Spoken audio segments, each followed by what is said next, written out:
Ew. Get over it. Bonjour!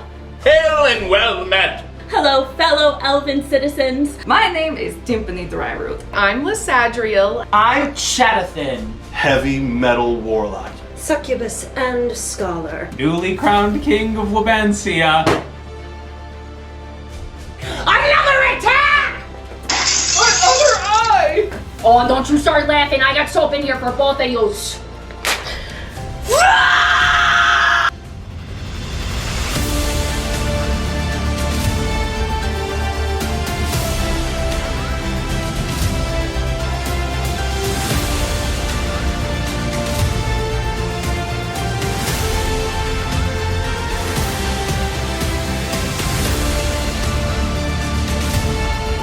Is there anything else that you would like to... So, Hey everybody, welcome to the Dungeoncast. I'm Brian. And I'm William. This is the podcast where we talk about everything tabletop role-playing games. And today we were talking about the goddess Selune, the Moonmaiden. 1, 2, 3, 4. Welcome, adventurers, to the Dungeoncast. Hey, Brian. Hey Will. How you doing? I'm doing great. I'm ready to cover like our harvest. The harvest moon is here. Yeah, I thought it was a good time for the moon goddess for sure. November times, the moon is prominent. The spooky times are over, Brian. That's true. And honestly, it's time for a bit of a palate cleanser. It's thankful times, almost. We've spent so much time talking about the most evil, nasty, despicable, nefarious, dastardly, and malfeasant that I think it's been getting a bit grim. So it's time to shine some light in the darkness here on the Dungeoncast. And what better way to do that than to talk all about the goddess who shines her light in a dark place for a living, her light being the moon and that dark place being at night. Today we are talking about the chaotic good Faerunian goddess of the moon, Selune, Selune, or Seluna, depending on who you are, including in the game Baldur's Gate 3, where all three pronunciations are used by various different characters. That is infuriating to me as a host of the Dungeoncast. God, the Baldur's Gate comments are probably crazy. Yeah. Okay. Now that being said, like there were times where I'm like, I'm pretty sure they just said Salune, but maybe that was like really understated and I didn't catch it. Oh, all right. And the subtitles are just spelt the same no matter what, so that doesn't help. And anyways, I'm going with Selune because I think that is the most common pronunciation, but I want it to be known that up until this point, I've always just called her Salune. I prefer just Salune. But we're going with Selune today because I think that's the proper way. Yeah, I think avoid the homonym. Yeah. Twin goddess to her sister Shar, evil goddess of the night, one of the absolutely oldest and most esteemed powers in all the realms. So let's get into it. Yeah, we talked about Shar a lot in the past episodes. We have talked about there Shar were a like lot. stretches where we talk about Shar in like big chunks. Yeah, absolutely. So Selune, also known as Our Lady of Silver, the Moonmaiden, and the Night White Lady, is the goddess of the moon in the Faerunian pantheon. She's considered the patron and goddess of the moon, stars, navigation, wanderers, questers, seekers, and non-evil lycanthropes. She has been, and at times still is, associated with beauty, purity, love and marriage, diviners and dreams, and autumn as well. Can you give me an example of a non-evil lycanthrope? A werewolf who's nice to people? I don't know. Is that it? I thought, did I miss something? No. It's just okay, so werebears are notably not normally so just evil. Shape-changing. Yes, exactly. Okay. That are governed by the moon. Gotcha. Yes. Okay, gotcha. Many in Faerun consider the moon in the sky to literally be the goddess gazing down on the world and trailing motes of light behind her in tears. By the way, you get a really good, sorry I keep bringing up Baldur's Gate 3, but you really couple great shots of the moon. And I always forget Faerunian's moon, Forgotten Realms moon it looks mostly like our moon, just bigger, but it also has like these motes of like light, almost like, it looks almost like a crater must have hit it and like pieces of it almost form like, not quite a ring, but like a trail. It's really, and they sparkle. It's really beautiful. Hey, cool. But anyways, a lot of people consider the moon to literally be the goddess. Though the goddess and the physical moon of Aber Toril share a name, and Salune has poured much of her essence into the moon, they are not literally the same entity. I see. Whether she was named for the moon of Aber Toril or the moon was named for her remains a mystery, and such it is that hers is the moon's mysterious power. The heavenly force that governs the world's tides and a mother's reproductive cycles causes lycanthropes to shift form and can even draw one to the brink of madness and back again. Oh, and back again. Okay. She is believed to comfort those in need during the night. Her moon shines a light in the darkness, holding evil at bay. Through the moon, Selune eternally watches over the world. She is believed to guide herders to good pastures, to aid ships lost on the sea and travelers lost in the wilds, to deliver love to those who seek it and bless marriages, to guarantee the safety of births, and to watch over relationships and connections between people. Her holy symbol is a bright pair of eyes of a darkly beautiful human woman encircled by 7 silver stars. On like a talisman or something, or just like you put it on whatever? You usually see it like painted on walls and stuff, but you can see it in a talisman. It's actually, you should pull it up. I'm pulling it up on my computer right now, just because I think it's one of the absolutely coolest looking deity symbols made. It's super awesome. I'm on it. Here we go. Oh yeah, this is really cool. Speaking of super awesome, real quick before we keep going, do you remember the Bahamut episode where we talked about Bahamut just kind of being the dopest dude? Yeah, my bro lifts. Yeah, that he lifts, and also he's a little like Atticus Finch. It was a weird conversation. Yeah. Most of ours are. Selene is very much in the same realm as Bahamut. She's just super dope, and like honestly, she's like the ideal goddess. Like she checks all the lists of everything you would want a goddess to do, be an act. Okay, but she's chaotic though. She is chaotic, but in a good way. You'll see. You'll see. Right, because chaotic. That's how chaotic it works. Yeah, absolutely. That's exactly right. So like the phases of the moon, Selune is depicted in many forms. That of a dusky-skinned human woman with long limbs, perfect and exquisite beauty, wide, radiant lime green eyes, and long ivory-hued hair that falls to her knees. That of an ethereal young girl of slender frame, dark eyes, and dark hair, wearing diaphanous robes colored white or resembling dappled moonlight. And that of a matronly middle-aged woman, plump and aging gracefully with gray-streaked dark hair. Okay. Dusky skinned is like a cool descriptor. Yeah. Selune is an ever-changing goddess, aging but ageless. If watched over time, her appearance seems to grow to full radiance or to age and fade away, in keeping with the waxing and waning of the moon. Such changes are even reflected in her power level as a goddess, waxing and waning in power and prominence over great lengths of time. Though few, if any, mortals can live long enough to detect the ebbing and flowing of Selune's power. Super interesting. Yeah. I like that. The flow of water. And also, like, there's a lore reason for why she waxes and wanes, which we will get to. And we talked about a little bit in the Mistra episode. Mistra is directly tied to Selune and Shar. You cannot talk about any of them without talking about all three of them. Okay. Despite these numerous avatar appearances, Selune typically manifests as a trail of dancing motes of light, similar to will-o-wisps, commonly called moon dust or moon motes, with which sheds moonlight where there should be none. Okay. In this form, she guides travelers lost in the night or are journeying over hazardous terrain, and shines for her faithful when light is needed for a delicate action. These moon motes occasionally exude a radiant, sparkling, pearly-hued liquid known as drops fallen from the moon, or moon drops, which is actually the holy essence of Selune herself, prized by her faithful. So continuing with the cycles of the moon motif, Selune has many and changing moods and natures. Part of this is her inherently chaotic nature. Part is no doubt tied to the fact that she has willingly bound herself to the physical moon, which ebbs and flows itself. And part of this is a reflection of her faithful. Worshippers of Selune come from all walks of life, viewing her in countless different ways, and she reflects this. Sometimes she is enthusiastic, vivacious, joyous, and majestic, given to both action and dance. At other times, she is subdued, motherly, serene, tranquil, and embracing. She is at times remote and weighed down by sadness at defeats and tragedies, even those that happened long, long ago. And at other times, she can be aggressive and fierce, but cold and with little mercy for her enemies. I see. Okay. She's multifaceted. Yeah, varied.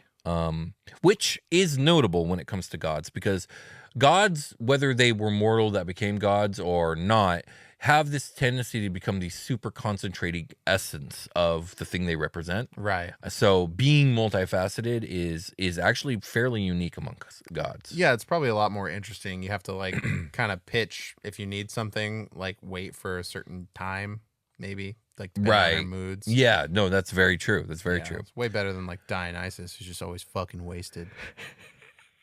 Have you ever played the Hades game that came out by Super Gigantic? No, that was like Games? heavily recommended to me by Dude, everybody it's I know. one of the best games I've ever played. Yeah. Dionysus fucking rocks in that. He's so cool. He always fucking rocks. He's hilarious.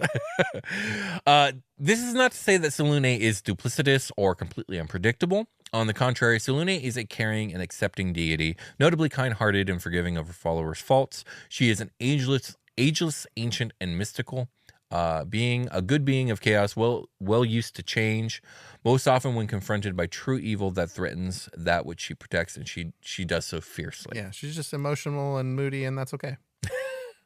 I wouldn't call her moody, but she definitely wears right? She wears her emotion on her sleeve for sure. She's peaceful in nature and slow to anger, and chooses violence only without other recourse. She's generous, known for freely bestowing gifts and blessings on mortals. She's also undemanding, making few demands of her followers, and when beseeched by her clergy, she always responds. It must be cool to be in like a dark wood, and you're fighting some evil, and you're like, oh, I need help of my goddess, and then a branch like snaps, and the moonlight fucking Hell yeah, pierces there we through. go. I love that. Burns the shit out of the bad guy. Like, yeah. My goddess loves me. Silvers up your weapon. Yep, absolutely. That'd be sick. Salune's one constant is also her most defining fact.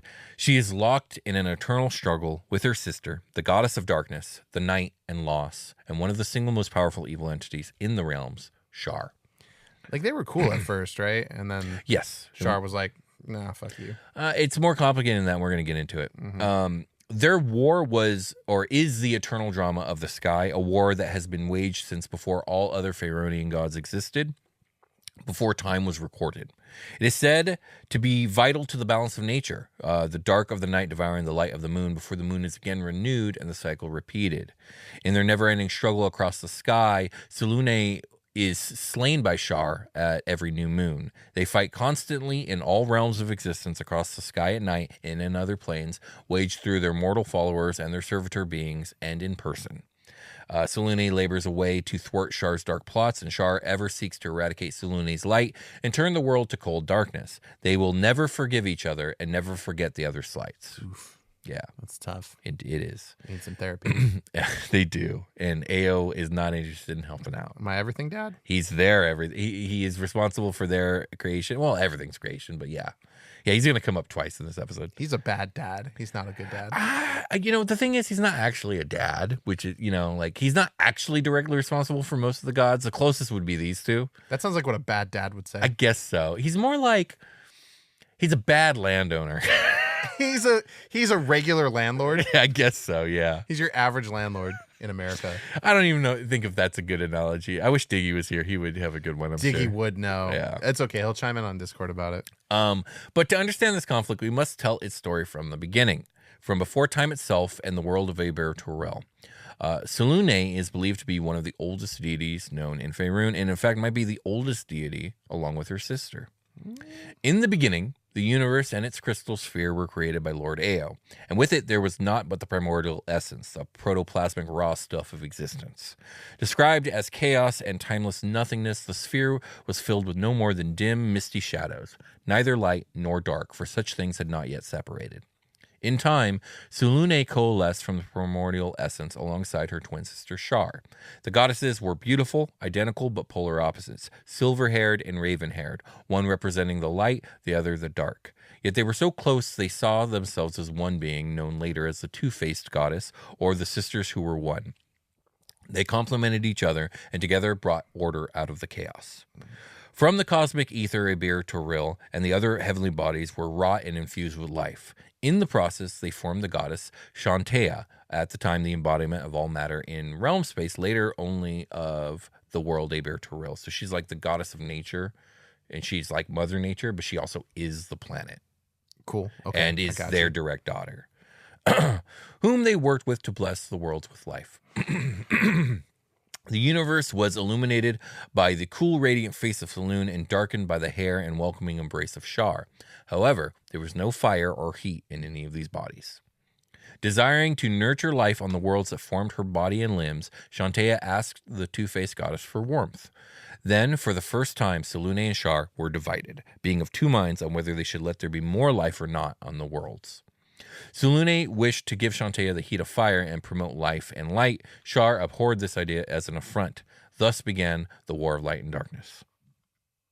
The two goddesses argued and then fought over the fate of their creations. From the residues of these struggles emerged the original deities of magic, war, disease, murder, death, and others. Seizing an advantage, Selune reached out into the universe, out of the universe altogether and into a plane of fire, and though it burned her painfully, brought forth a fragment of ever-living flame. She ignited a heavenly body, the sun, in order to give warmth to Shantaea. Dang. Okay. This greatly enraged Shar. Yeah. She renewed. Piss me off if I was Shar. I know. She renewed her assault on her injured sister and began to blot out all light and warmth in the universe, or the lights of Selune, and the lights of Selune, gravely weakening her. Desperate to protect the early life, Selune tore out some of her own divine essence, though it nearly killed her, and hurled it at her sister. Selune's essence tore through Shar, bonding with some of Shar's essence and pulling it loose. This magical energy combined to form the goddess Mistral, the original goddess of magic. Although Mistral was composed of both light and dark magic, she initially sided with Selune, her first mother, giving her the upper hand. I see. Mistral balanced the conflict and mediated an uneasy truce. Shar was cast into her darkness for centuries, enabling light and warmth to bathe Aberturil and the other worlds. However, the battle left Selune deeply wounded, and thereafter her power would wax and wane through the ages, though she would gain strength from alliances with her daughters and sons, as well as interloper deities from other planes. Meanwhile, Shar, who'd retained much of her might, once again grew strong. Consumed with bitterness and loneliness, she vowed revenge and lurked in the darkness until her time to strike. The war between the sisters would go on forevermore, with battles both large and small, obvious and subtle, but life struggled and flourished on the worlds watched over by Shantaea. Okay.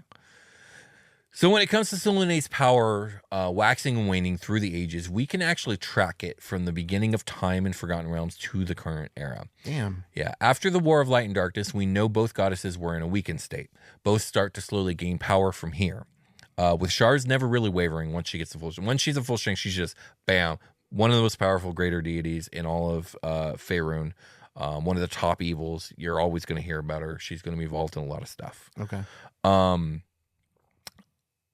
I'm unsure of Selune's status between this time and the time of Netheril, but by the height of the Netheril Empire, Selune sits at a greater goddess level. So when it comes to Selune's power waxing and waning through the ages, we can actually track it from the beginning of time in Forgotten Realms to the current era. After the War of Light and Darkness, we know both goddesses were in a weakened state. Both start to slowly gain power from here, with Shar's never really wavering once she gets to full strength. Again, just a top goddess of Faerun, of Forgotten Realms, one of the big evil powers. She does not wax and wane. She's just always at full power. Mm-hmm. I'm unsure of Selune's status between this and the time of Netheril, but by the height of the Netheril Empire, Selune sits at a greater goddess level. She was known as part of the Netherese pantheon alongside of Shar, Mistral, Janeth, Amonitor, Jurgil, Koza, Moander, Targus, and Tish. I think of all those, the only ones that are still around besides Shar and Selune are Amonitor. Jurgil's still around, but he's not a god anymore, I don't think. Moander, I think, is still around, and Tish is complicated. After the fall of Netheril, Selune's might begins to wane, falling first to an intermediate goddess and then to a lesser goddess. In time, as a lesser goddess, she came to serve Sune, goddess of love, which we've done an episode on, yes, for several centuries. I interpret this as a way to protect herself from her greater deity sister, because when she's in these weakened states, there's no reason for Shar not to try and obliterate her, right? So she has to start taking cover under some of her friends. Yeah, that makes sense. Yeah. So am I getting it right? Like, she's so weak she can be killed by Shar, and then becomes so powerful she's like undefeatable by Shar. Yeah, so powerful they're equals again. Oh, but then they would just be equals. Yeah, they're okay. She's not just blatantly stronger than Shar, even at top. It's just that Shar's always at 100%. Always peaked. Okay. So after the fall of... Oh, yeah, we heard that. At some point later on, and for a long time, Selune chooses to live her life as a mortal woman in the city of Waterdeep. Named Luna, she ran the Selune Smile Inn and Tavern in the city. While in this form, she kept her full divine powers and access to the planes behind a locked door in the inn, and kept her legendary Wand of the Four Moons at the House of the Moon, her local temple. I'm not clear on why Selune chose to do this. Again, I haven't read most of these novels, nor do I normally play in Forgotten Realms, so I don't know the details.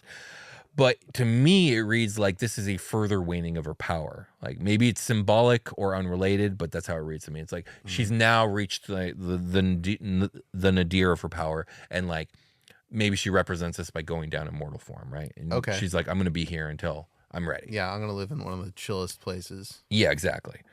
So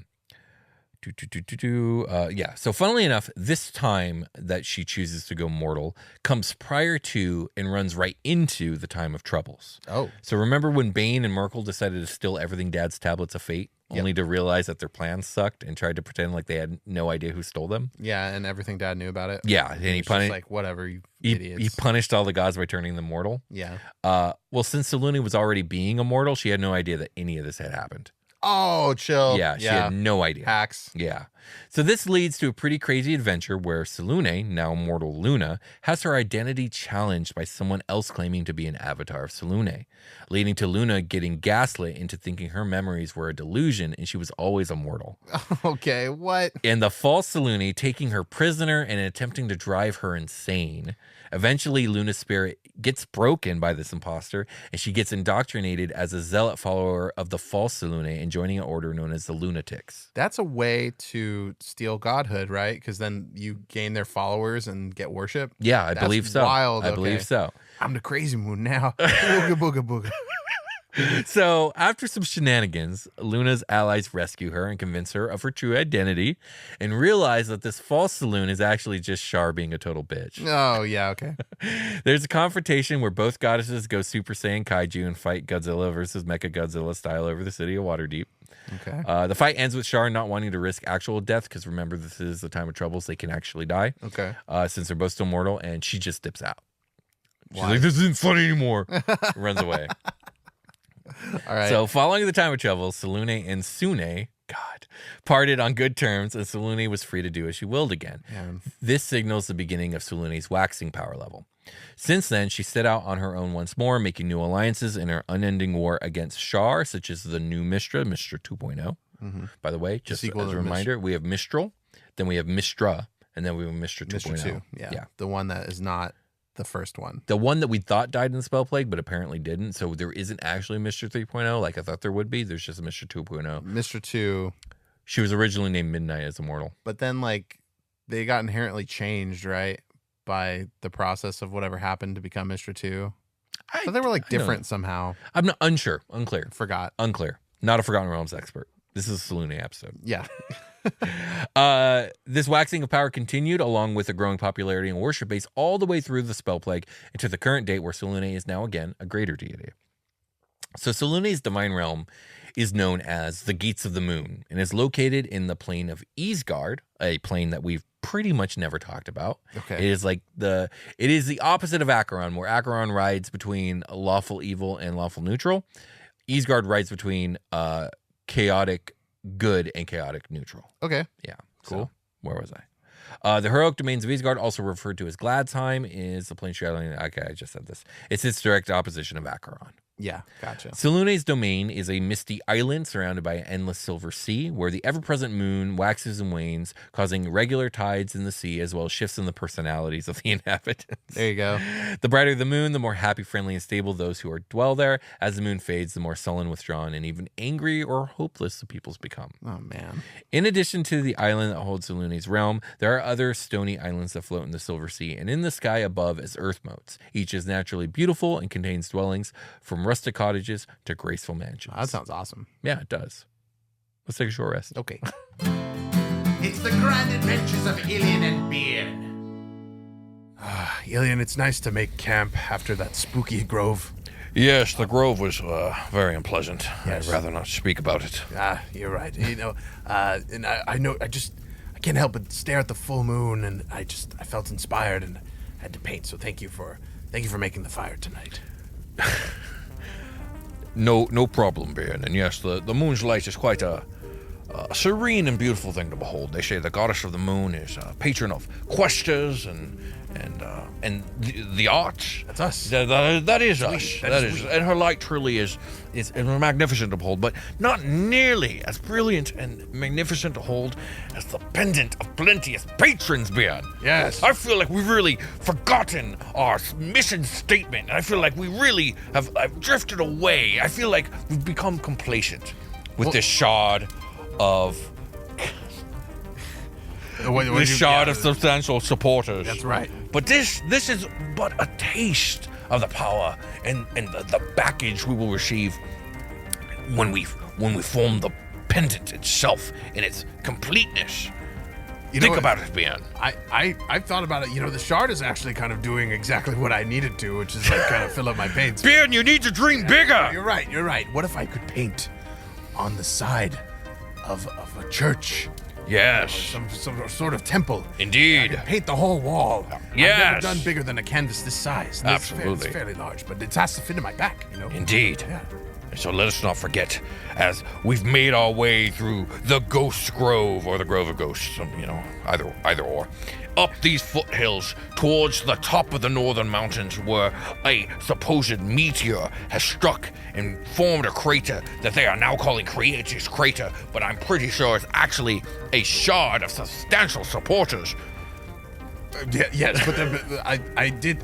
Didn't you say that there were people up there, like creating things, like a whole bunch? No, you said that, and I said the only way we'll know and find out is if we go there. You're right. We do have to go there. I just imagined like maybe I had like a vivid dream where I thought about that, and I thought that would be really cool. Wouldn't be great if we got there and that was what was going on. I would be I'd just be spot on. You want to put some money on it. It would be quite fortuitous. I have 5 gold that says people are up there making stuff. What do you think? You want to take that bet? I am not a gambling man. Yeah. Okay. You've mentioned that to me before, that you were not a gambler, but I didn't know you were a coward. Yeah. How dare you, sir? I'm just kidding. You hear that? What? Is that a goose? It's not just one goose. Alien, ready your weapons. Oh God, it's a flock of geese. Ah!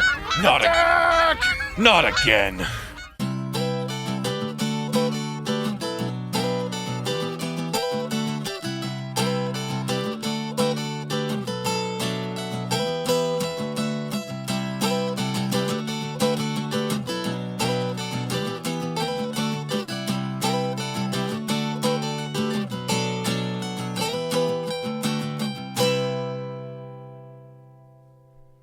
We've returned. Indeed we have. We're fucking back. Indeed we are. We're at full waxed power. I'm hairless from the neck down. I feel so waxed on right now. I'm so waxed. I did get a... But wait, this is where our show begins to wane towards the end. Oh no. Yeah, and then you go to bed. That's the whole... That's everything. It's everything to me. All right. What were you saying? Put on your slippies. I did get a pedicure recently. Nice. How was it, bro? It was good. I've wanted to get one for years. I just always put it off. Oh, yeah. I went in solidarity, but I've had one before. Yeah. They're like, I have problems with, like I was doing a job where I was wearing boots and running around a warehouse and like stacking pallets and stuff. And I got bad ingrown toenails in my big toes. Ooh. Those are rough. So I went and got a pedicure and they fixed it. And I was like, okay. And I kind of like got the gist of it and took care of my feet for years. But like, I forget, like your feet don't get cleaner than that, man. Like you can sit there and definitely scrub your shit if you want. But I want to like, be pampered. yeah, I got. I was like, "Oh, we're getting the not basic package," and the person I was with was like, "Yeah, let's get the one up." Get the gold deluxe, bro. Well, there was like 4 levels, and we went with level 2. Okay, of the for 4. sure. I was like, and God, I you got should go that for 4 one of these days. Well, that's what I was saying there. I was like, how do they do more than what I got? Yeah. Did she say? She's like, they do this, they do a little bit extra this or that or whatever, and I'm like, the massage is more in depth or Okay, whatever. for I sure. guess like they're rubbing my feet. Is this cool? Like, Absolutely, dude. the whole time you just sorry about my feet. I got a cucumber scented like foot bath. That was dope. That's nice, dude. Yeah, my feet smell like cucumbers for like a day and a half. Hell yeah. I know. Damn, this episode's got some. Do you want to talk about the moon goddess? I want to talk about Patreon. Oh, if you want to okay. support my foot habits, you can do so at patreon.com/thedungeoncast, where I use money I make directly from this show to go do extra stuff like get my pedicures. Fund my pedicure. Yeah, fund my pedicure addiction. It's fresh and new, Dude, and I don't they're have awesome. enough money for it. No, That's so cool. If you want to support Ilian and Bjorn in the show, you can do so by going to patreon.com/thedungeoncast and putting a denomination level in and getting benefits from it. Indeed. Yeah, everybody wins. Yeah, it's true. Everybody. I agree. Jeff Bezos doesn't though. He's not involved. I'm sorry, I meant to say Jack Conte. He's the CEO of Patreon. He benefits as well. Yeah, he does. Yeah, that's a thing, and all their staff. Yeah, obviously. But mostly us. That's the way it's supposed to work. Anyway, let's get back to the episode. Let's do it. So Salune has a plethora of allies. Counting among them are the deities of beauty, fortune, joy, light, magic, and weather. Among them are the first Mistra and the second Mistra, who both that's got to be a weird one too, because their daughter Mistral, she died. Ooh. She dead. Yeah. That's Karsus's fault. We'll talk about that in the Netheril episode coming up soon. Thank you, patrons. Thank you, patrons. And so the person who took up her mantle, and then she died, and then now we got Mistra 2.0, but she just keeps the continuity going. It's hard to be the goddess of magic. Yeah, it really is hard to be the goddess of magic. There are a lot of fuckers doing magic. Yeah, absolutely. But all the Mistras in Mistral despise Shar, so it's a marriage made in heaven. Elistrai and Lyra, meanwhile, share Salune's love of frolicking under the moon, so they're friends. Nice. They're fellow frolickers. Hey, can I frolic under you? That'd be weird. Only if it's weird if I frolic under myself. Nope, not weird. Let's do it. Let's go. Okay, even after parting ways, Selune continues to have fully cooperative and amiable relationships with Sune. Selune respects Lathander for his passion, and they cooperate to shine light on Shar's dark deeds. Other allies are Sahanin Moonbow, an elven goddess of the moon, whom she works closely with.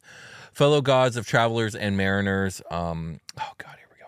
Shandakul and Valkur, the goddesses of nature. Shantea and Eldath, and Timora, goddesses of luck. No, I have this wrong. Okay, fellow gods of travelers and mariners. Shandakul and Valkur, the goddesses of nature. Shantea and Eldath, and Timora, goddess of good luck, I should say. And she's also allied with Coralon. Sorry, guys. Commas and semicolons are hard. Yeah, that'll track, though. Yeah. Do you remember that there was a time on this show where we talked about Australia and Sahanin Moonbow, like, constantly? But, like, I love Sahanin Moonbow. I know. I remember. She's probably my favorite goddess. A lot. Like, a whole lot. In the 4th edition days, they have Sahanin as the major, like, moon goddess and not Salune. So that's the one I kind of came up with D&D with, and I'm a big fan. I actually used Timora in a bunch of games, and it was a lot of fun. Timora is cool. Yeah, Timora is cool. We're going to talk a bit more about Timora in just a minute here. So, though Shar is and always will be Salune's greatest foe, her other great foes are Mask for the mischief and wickedness he's made in the shadows formed by her moon's light at night, Umberly over the fates of ships at sea, and the rotting god Molander, who had, in a way, killed her best friend in the time of Netheril.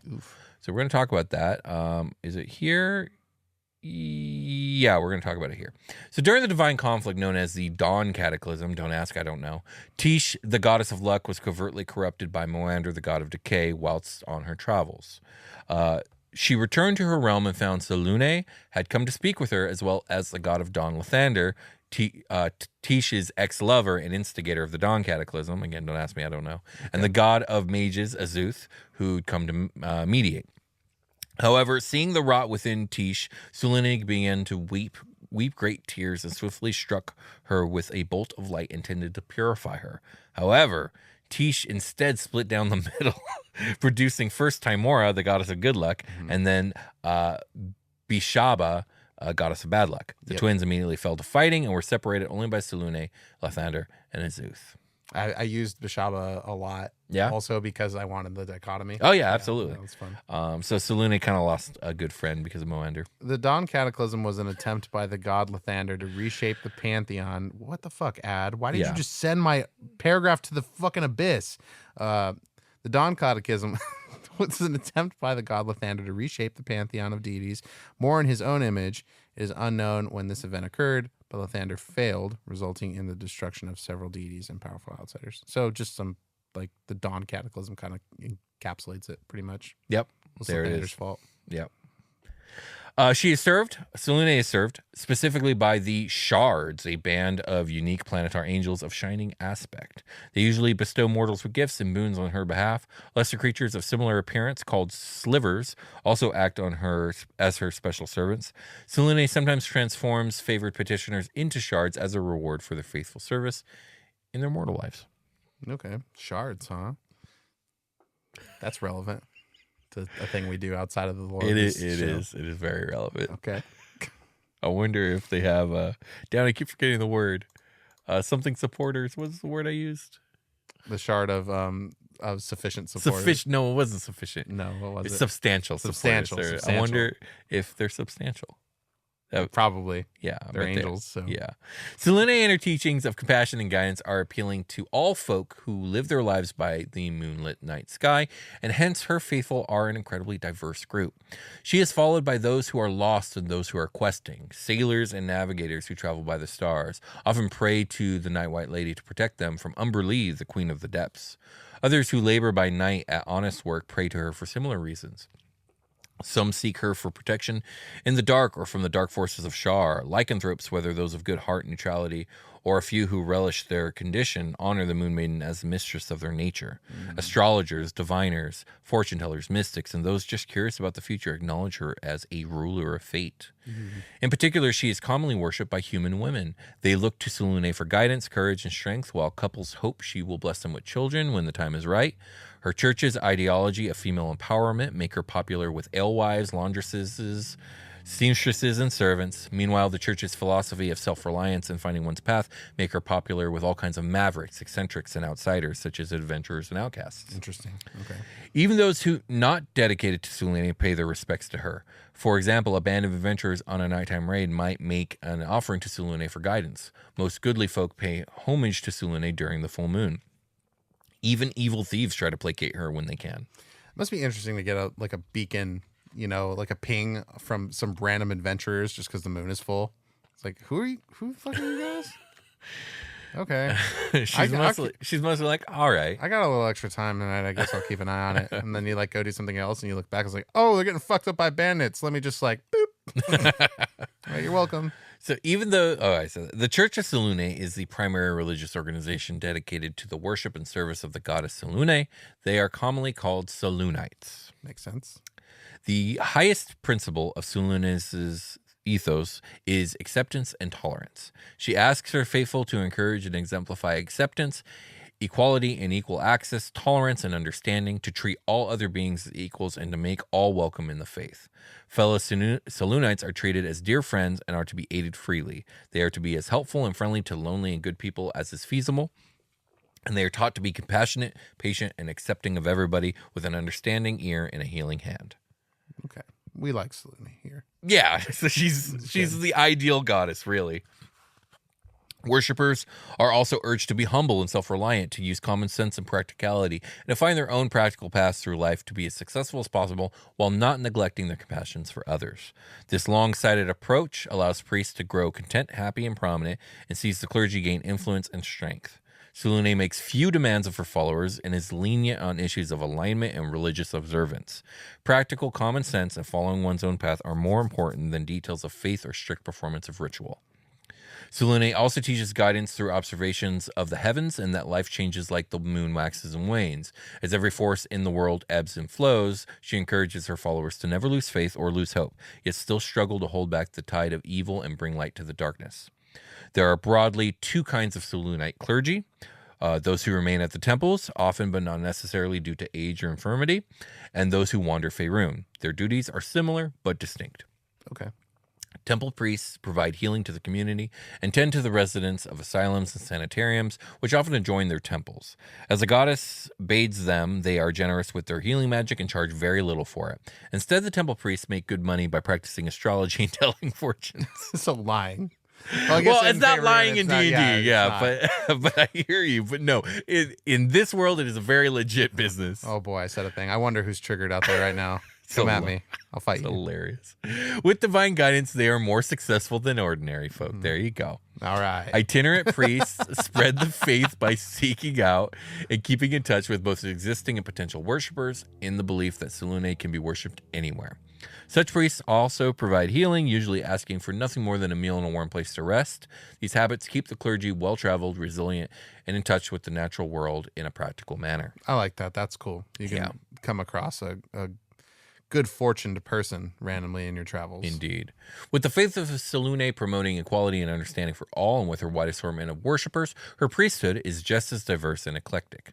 Nevertheless, the great majority of members are women, and the senior ranks are dominated by female humans. They all worship Selune in their own personal ways, but whatever their differences, they are friendly to one another and cooperate in relative but boisterous peace. However, with such variety, they do also tend to divide into many different factions. I was gonna say, yeah, this would be a great DM PC, like to have, like, yep, you know, if maybe you have like I've been reading more about like how you implement like backup characters into games, so it's not weird, and you just have like a floating NPC, and it's like, okay, you died, here you go. Yeah, it's yours now. Yeah. That's a much more old school way of doing things, but I think it's useful, and I think it's still like a good thing to have. The DMG is cool to read every once in a while. It just was like popped in there, like I had a lot of downtime. Like, let me see what it has to say on the section about NPCs, and I learned a little bit of stuff about like what you could do, and that was one of the things they mentioned. Yeah, absolutely. Suiting the goddess's chaotic and changeable ways, the church hierarchy is highly variable, shifting from place to place, even with the predictable phases of the moon and other unpredictable heavenly events. It is a jumble of clerics and specialty priests, crusaders and mystics, and blessed or well-informed lay worshippers. Okay. The Church of Selune has associated with a number of religious orders, such as the Knights of the Half Moon, an order of crusaders who defend the House of the Moon in Waterdeep. Swords of the Lady, a fanatical order who reacts swiftly to threats from Shar. Oracles of the Moon, a group of female diviners. Or diviners? Is it diviners or diviners? The Silver Path, a group of rangers that was active in the time of Netheril. The Guardians of Light, an elite order of paladins that were active in the time of Netheril. The Moon Knights, a militant order of soldier priests. The Silver Ladies, an order of female healers, diviners, diviners, and protectors of women and lycanthropes. I mean, I say diviners, but yeah, okay.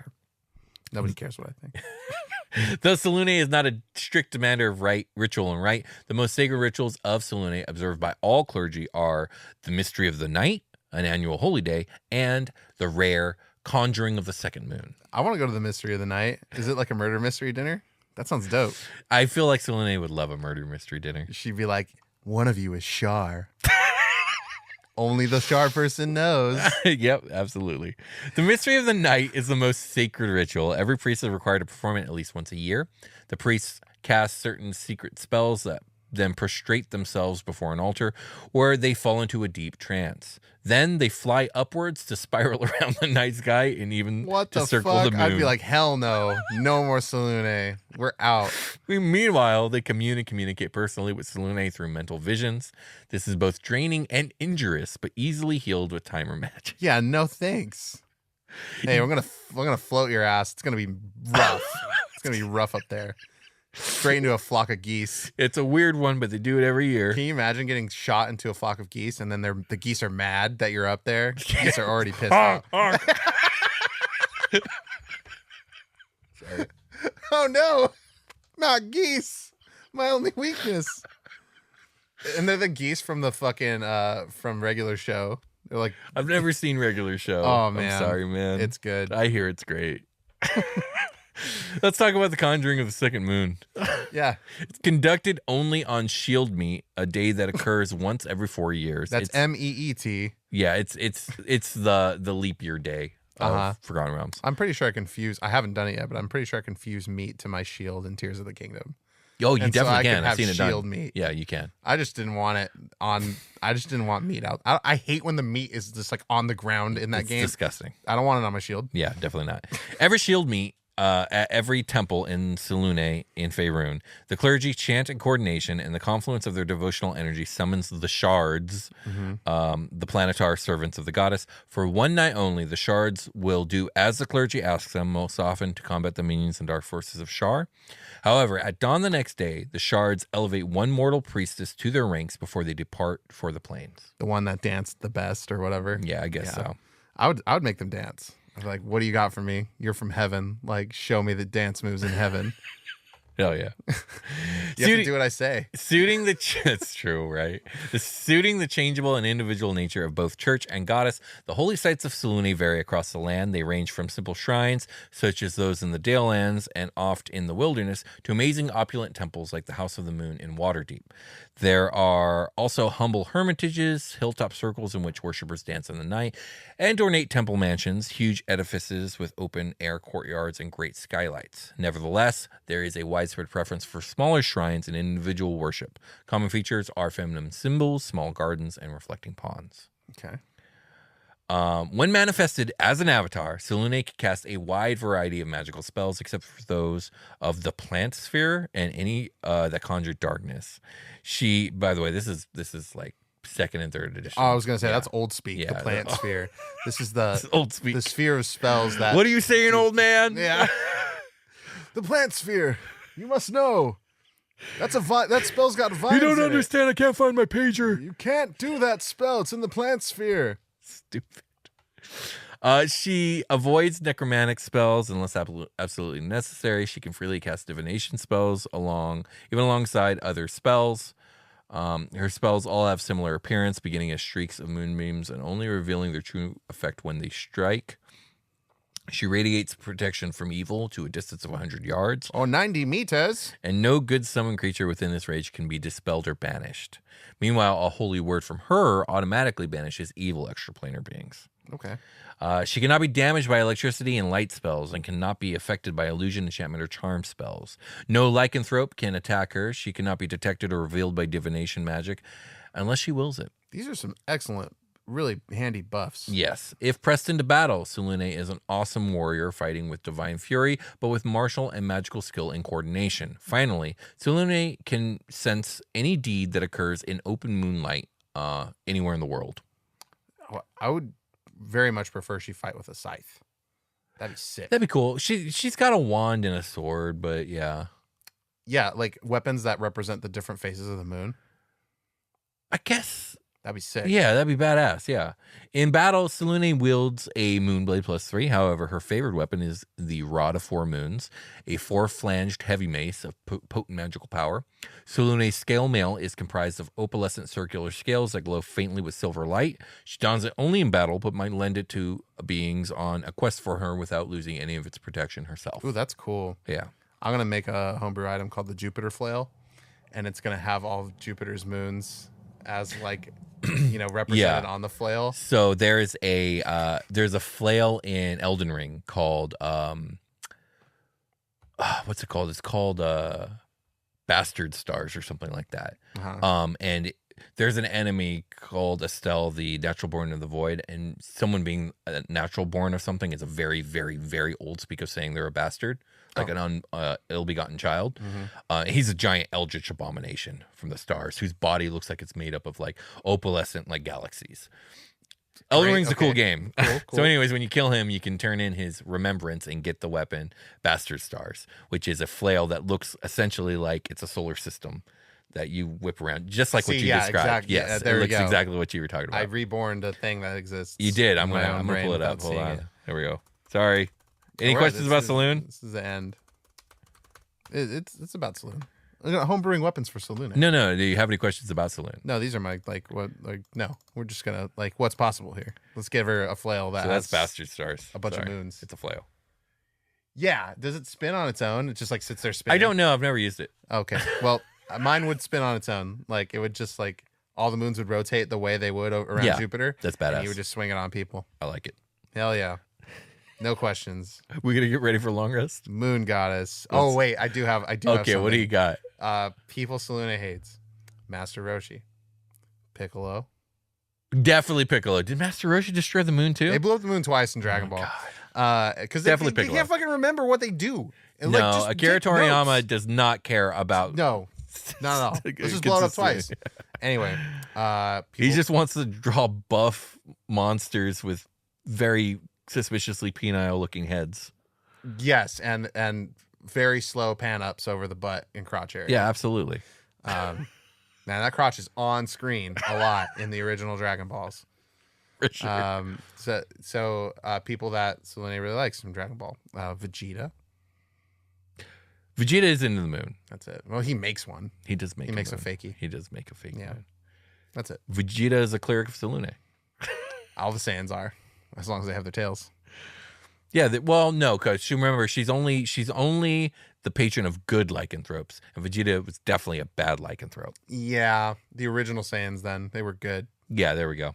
All right, let's get ready for the long Okay, rest. bye.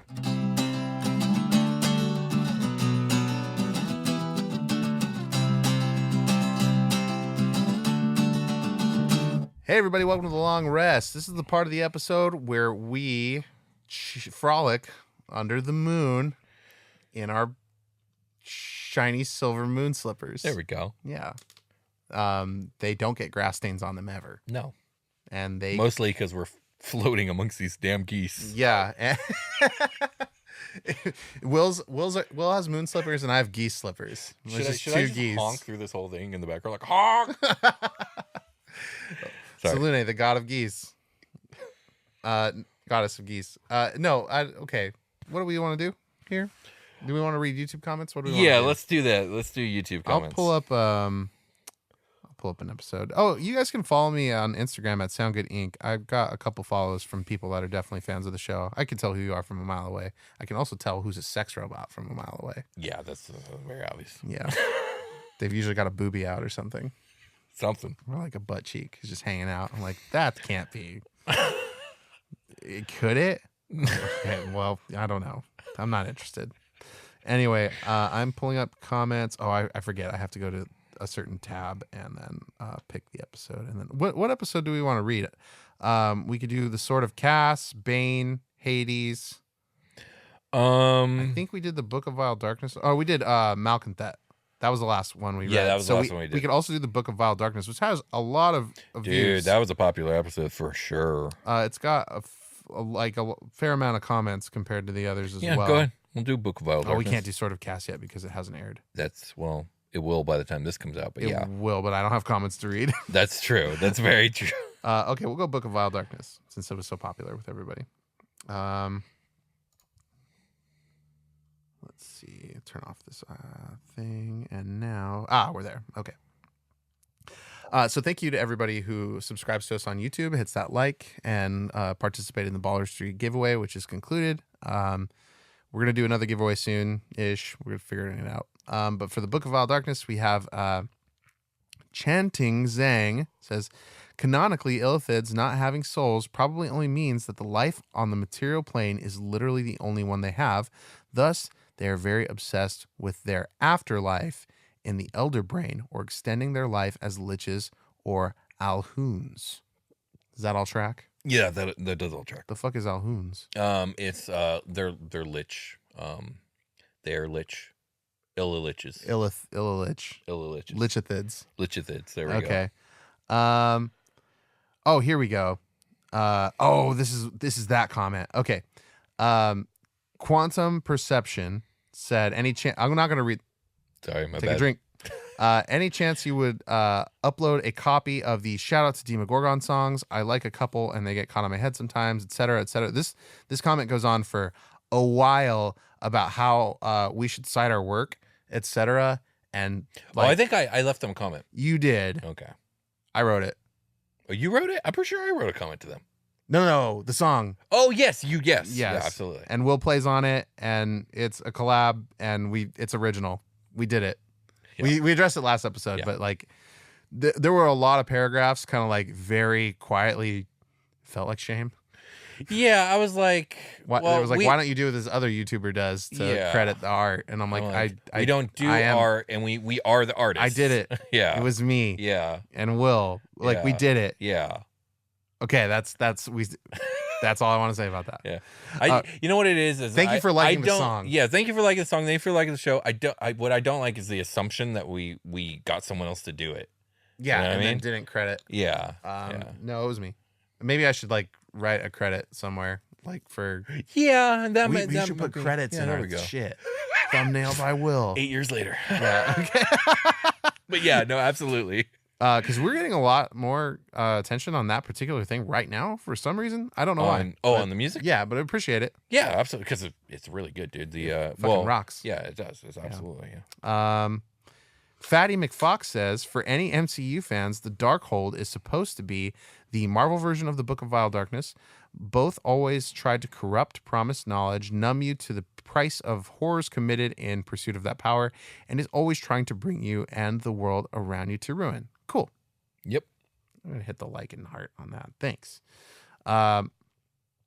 One Gonzalez AR1 says, I imagine a charismatic Empyrean like Jason Momoa in the new Fast and Furious.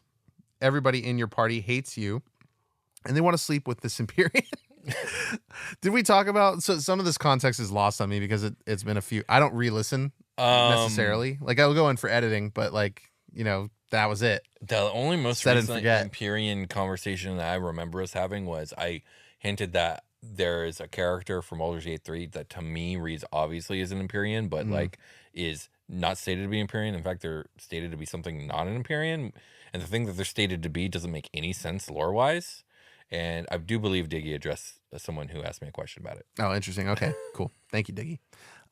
We have Clint Myers, 6359, says, Tobin's spirit guide joins the chat. XD, which is a laughy face. I don't understand the reference. You know what? Maybe we should have read Who's Tobin? I don't know. Tobin? Let us know. I hit the if I read it and it hasn't been liked and thumbs up, I'll leave one. So you know that I'm doing this in real time when you got that notification. And we don't always understand what's going on in the comments clearly, but you could tell us if you want. It'd be fun. Darklight Studio says, shout out to Demogorgon. Yeah. Smiley face. Shout out to Demogorgon. Shout out to Demogorgon. Yeah, smiley face. Odin Ulveson 9101 says, very fitting spooky episode. Came to think think of. Go ahead. Have started to play a lute of Vaesen Being and Dragonbane Drakar Ok Daminar. Oh, I know what the game he's talking about. It's like a Swedish D&D, but it's like more. Ooh. It's a little bit more grounded in realism, I think. I think that's what they're talking about. Could you do an episode or more of these free league tabletop games? They are perfect for spooky season with mirth, mayhem, and Nordic dark fantasy investigations.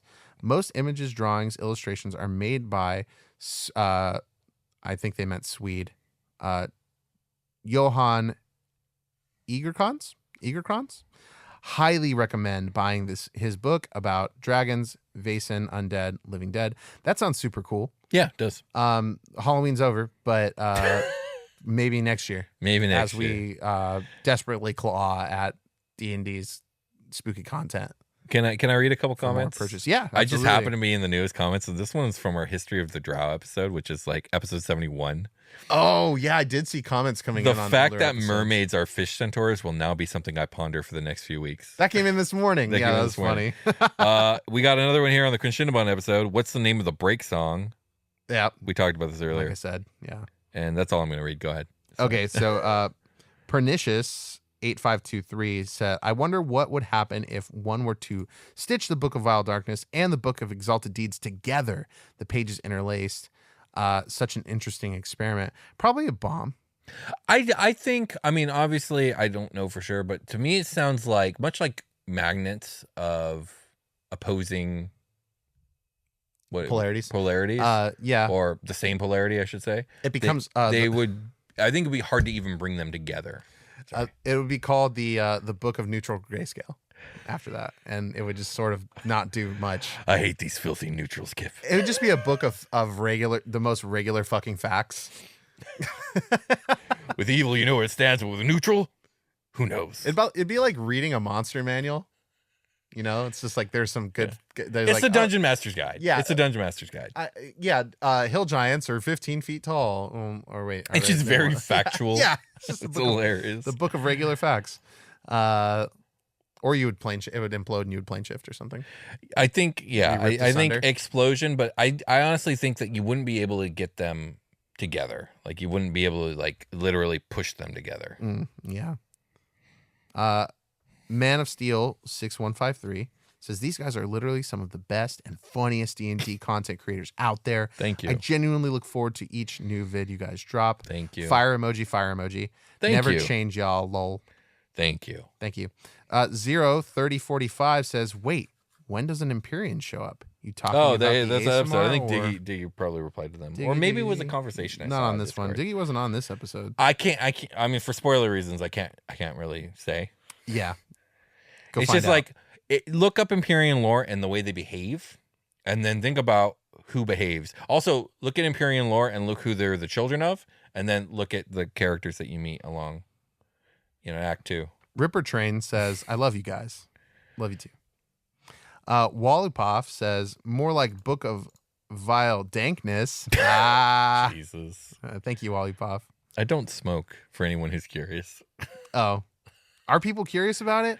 People have asked. Most people just assume that we do. And I certainly do not. And it's super funny that people Yes. just assume that we smoke whatever. It doesn't Yeah. matter what it is. No, and I do not.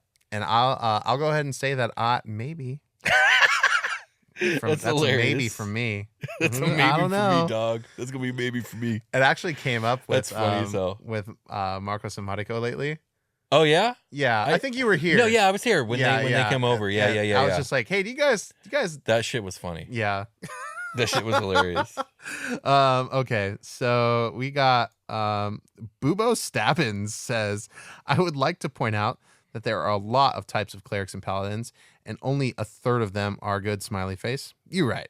Yeah. Well, did mean, I say that wasn't true? I think it was me. Oh, okay. I didn't say there weren't these things. Yeah. Just so you know. Yeah. Yeah, it's not like I didn't do a whole bunch of episodes with Will on those specific things Right. over the last 5. But, who knows? They could be new coming in. They don't know us. But they're right. You're right, Bubo Stabbins. You have a great name.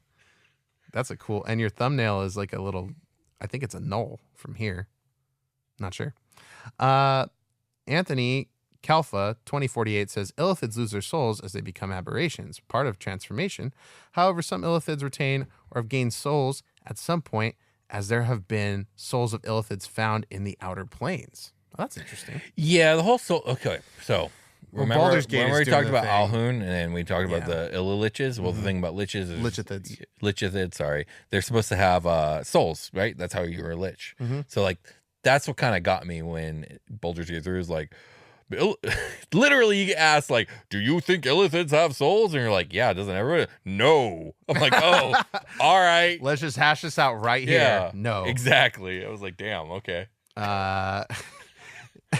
Is this? I need to check how long these comments are. I can't read the super long ones. We're getting low on time.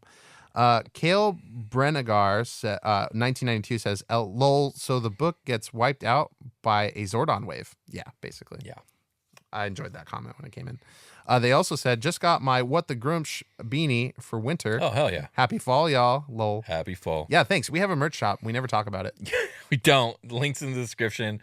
We have merch there. It has all of our various logos. Yeah. I should really do more there. We have we've done what we can. We've tried so many times to get someone else to take the merch shop over for us, and it just doesn't work out. No one will do it. No one will do it. No one Can't will do do it. it. Won't do Yeah. it. One of those. It just is what it is, and we threw up a bunch of stuff, and you can go buy it if you want. I have a few things. I just went through my closet. I found my Dungeoncast hoodie. It's getting Yeah, I cold got a few again. things, I'm yeah. about to rock it. Yeah, my fiance still wears the one that we bought years ago now. This is a Dark Tower shirt that Jake got me a long time ago. This is like the Evil Eye, and this is Randall Flagg, and it's like a tour shirt of all the places he's been and the worlds. That's what a fucking find. I Holy know. shit. Yeah, he got it for me a couple years ago Yeah. to wear on show, and then I just didn't. I don't know. Like, Well, you have now. I have now. Yeah. Yeah. I was like, oh, I'll put this on today. There you I was go. like, sick. I think I've only worn it once, so nice new shirt. Who dis? We got Shag. Oh, I was gonna say I don't pump the Grumsh because it's Grumsh and we say Grumsh and it's just like doesn't land as I'm good. pretty sure it's Grumsh. I'm gonna look it up. It's Grumsh. I'm pretty sure it's Grumsh. X Haggy 6969, nice, says, I don't know why the no soul, huh? Wow, got me so bad. LMAO. It's both. It can be either Groomsh or Grumsh. Whatever. Like a devil asking about mind flayers. That's cool. Jason H 4098, looking back 2 years to the There's Dune was 2 years ago, huh? Wow. The There's Dune episode. Would there be information in this book about him? Yes. Half the lore says the book was written by Vecna. The other half says it's been around much longer. Well, as my did you understanding, listen to the episode? It got put together by everybody. Some people pull it up and comment like early. Oh my God! Is that what's happening? That's the source of my confusion for a lot of these comments. Yeah, or they're not paying attention. Okay, that yeah. Or they see the title. It feels like that one, but you saying the other thing, which is something I would never in 1,000 years do. Well, I see people comment immediately. Like it drops at. We usually schedule it for like Mondays at 11. Those comments are usually like, PST. "Oh, can't wait to watch. Thanks for dropping it, guys." Not always. Okay. Yeah, well, not those always. are the ones I noticed. I'm like, how could you possibly comment? And it's a lot, but I think it's people that listened to the episode on the podcast feed drop because that happens at midnight. So it's been out for many hours before the YouTube episode drops, so they're ready to fire off. Yeah. We got a comment not that long ago saying like, these guys are great, but they bitch a lot about people leaving horrible comments, and I never see them. Hey. There's a reason you don't see them. Maybe because what we complaining about it worked. No, it's because I get rid of people that are egregious. Oh yeah, we do that too. Yeah. No, but we're obligated to do that. I don't want hate speech in my comment feed. Yeah, exactly. Go put or some people in there who and are we'll just fucking overly cruel in their comments towards us too. I also just get rid of them. Why not? Like if you want to be, I leave constructive criticism, but if you're outright like cruel, I'm sorry, you're gone. Yeah, there's no space for that. And when I say gone, I mean no one can see you. Like you might still be able to comment, but no one sees those. You must get most of them because I got one the other day that was like, blah blah blah, my wiener, blah blah blah, and I was like, you can't. No, I didn't catch that one. It got highlighted too, and I was like, no, this has to go. Yeah, Sorry, yeah. only they can see it now. Yeah, only they can see it now. Yeah. Yeah. I mean, monitor. We curse a lot, but and the content is what it is. But we try to. But make we're it not a safe, hateful and mean. No, we try to make a safe space. Yeah. So we're in line with that. If you're not, then you're out. Indeed. You do not have to watch this show. You do not. You don't. No. But we appreciate it when you do. We love you. Yeah. Let's see. Let me go through. Let me get some choice ones here. Okay. Oh, here's ones with a lot of hearts. Amy. I'm just assuming it's Amy Morgadoo. Amy Morgadoo. 8715. Heart emoji. Heart emoji. Heart emoji. Heart emoji. Ilian and Beern. You almost spelled Beern right. It's Beern. It's like beer with an N. It's beer with an N at the end. Also, the acoustic version of Shout Out to Demogorgon's song, Heart Emoji, Heart Emoji, Heart Emoji, Heart Emoji. Very good, very Best choice. wishes to you and yours. Oh, that's cool. I only read it because of the heart emojis, and then all the stuff that was there was cool. Thank you, Amy Morgadoo. Duckman Guy, 8575 says at 2412. Alhoons and Illithiliches are a thing though, and they require having souls for the phylacteries. Yeah, we've brought it up 3 times at this point. Up. Yeah, you're right. Magic, that's with the J. 725 says 50K. Woo! Woo! Woo! Patreon episode's coming up. Oh, Bryant Von Miller, you left many comments, and some of them are pretty funny. I cannot read all. Well, Brian, there's 1,000 comments. You can't read them all, man. You legit left like 6 or 7 just on this episode, and there's one that got replied to, and I'm like, dude, I read them all. I think initially as they come in, we usually do. But thank you. I'm just gonna say thank you. I can't read all your comments. Phoenix Iwaki says, nice. I just reskinned this as an evil. It's Quori. Is that Quarry? Quori. It's a Eberron thing. / Dreaming Dark artifact in my Eberron game. Cool. Yeah. I love hearing about people that play Eberron. That's always interesting. Yeah, Eberron's pretty cool. It's different. Here's a Brian Von Miller comment I can read. Is hit that so they know. He says that's so smooth, Brian. LMAO. Crap. Now I got to use it. There's several other comments too. Thank you so much. Brandon Carlson 2862 says secretly reads the book. The rest of the party Why is Greg skinning a baby? Yeah, that tracks. Genghis Bong 1 says, love watching you guys grow. Thank you. I'm going to assume non-sexually. God damn it. Yeah. Sir Nunos 3031 says, Will, hitting that O so you know. This book is Asmo's dirty mag. Don't touch. Some pics you really don't want to see. Trust me, too much soft skin. Ugh. The books made of skin are weird. Well, yeah, I don't think they're supposed to be normal. Nick Farrell 22, also a longtime listener and commenter with an excellent thumbnail of Wins Through the Keyhole. That's Merlin. He's a lion. He's in a cage. Don't worry about it. Okay. He said Gimli and Gromley, but it's Grimly and Gromley. Yes, they're back. Love these guys. That was the plan from the beginning of Alien and Byrne, was to include Grimly and Gromley and skits again. Yes. And I didn't call them that in the skit, but that's who they are. That's who they are. And I'm glad you noticed. So we'll get back to it. Anyways, I started bluster. Shit's funny. That was really good. James O'Boyle 3026 says, you guys should keep up the spooky books and do Strahd's Diary. Ooh, that sounds like a cool thing. I think those are actual novels, but I'm not sure. That would be tough. We don't really do that here. Yeah. Let me see. I gotta go to the bathroom. CBEV, go to the bathroom. Because I'm dying. Yeah. Well, actually, there aren't that many comments left, so I'm just gonna close it out. You guys, Will's gonna go to the bathroom. And while he's doing that, I'm gonna tell you that you can go to patreon.com/Dungeoncast to support us. Usually we say that at the end of the short rest, but here it is again.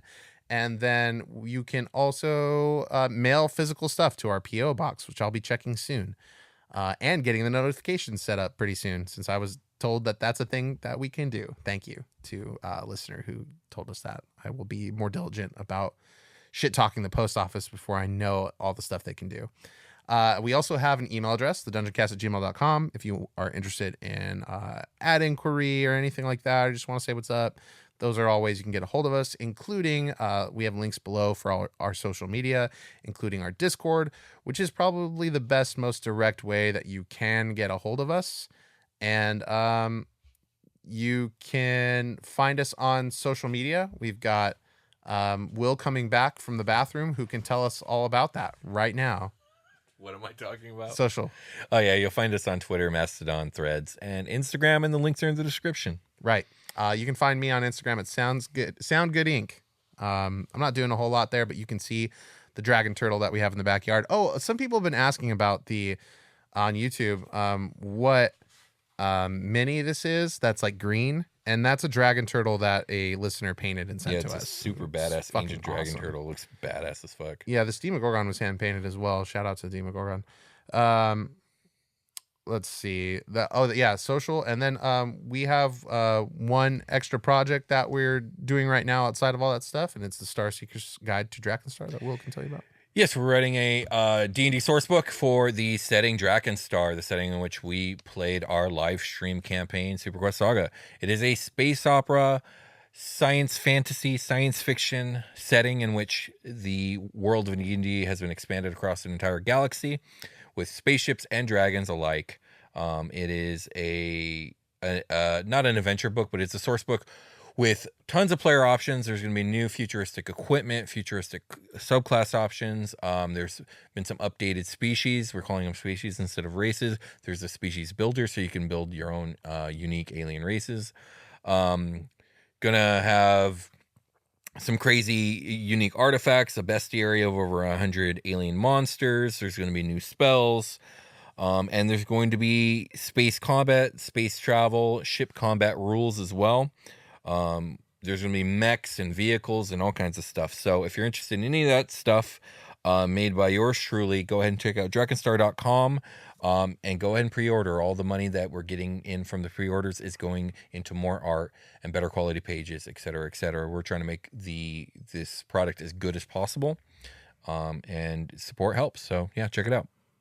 All right. Way to shit on Spelljammer, Will. Good job. Sorry. Sorry, not sorry. Not sorry. None of us are sorry. That's it. Let's call it a game. Let's call it a game. We'll talk to you guys later.